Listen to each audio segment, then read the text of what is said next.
মিয়ানমারের রাখাইনের যুদ্ধ পরিস্থিতি বা উত্তেজনা কোনো কিছুতেই থামছে না চোরাচালান।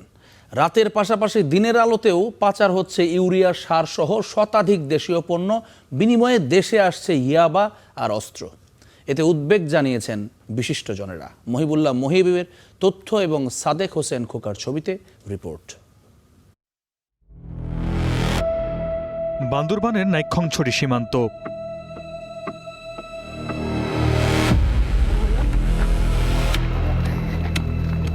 রাতের আধারে এভাবেই মিয়ানমারের দিকে ছুটছেন রোহিঙ্গা নাগরিকরা, কিন্তু তাদের কাঁধে কি?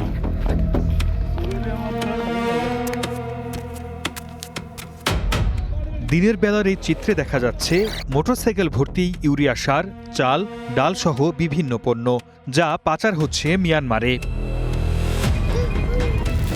স্থানীয়রা জানান, মিয়ানমারের রাখাইনে যুদ্ধ চলায় সেখানে নিত্যপণ্যের দাম চড়া। এই সুযোগে বাংলাদেশ থেকে বিভিন্ন পণ্য পাচার করছেন রোহিঙ্গারা।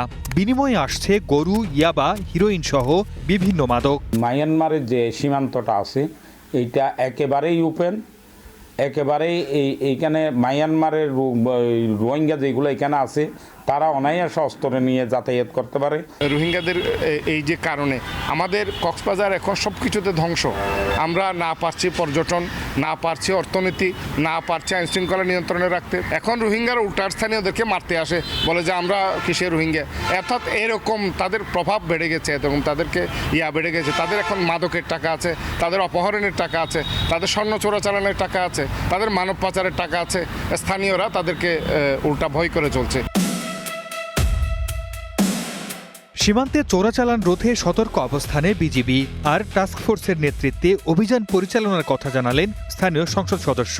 জেলা প্রশাসন টাস্কফোর্সের হেড, সুতরাং ওনার নেতৃত্বে এগুলি হবে এবং সেইভাবে আমরা এটাকে উৎখাত করে একটা সুন্দর নিরাপদ টেকনাফুকিয়া প্রতিষ্ঠা করার জন্য বদ্ধপরিকর। টেকনাফুকের এই সীমান্তে আমরা সর্বদা সতর্ক অবস্থা আছি এবং আমরা সর্বোচ্চ চেষ্টা করে যাচ্ছি এই সীমান্তের পবিত্রতা রক্ষা করে সীমান্তের নিরাপত্তা নিশ্চিত করা। চোরাচালান রোধের পাশাপাশি রোহিঙ্গাদের নিয়ন্ত্রণে সরকারকে কঠোর হওয়ার পরামর্শ বিশেষজ্ঞদের।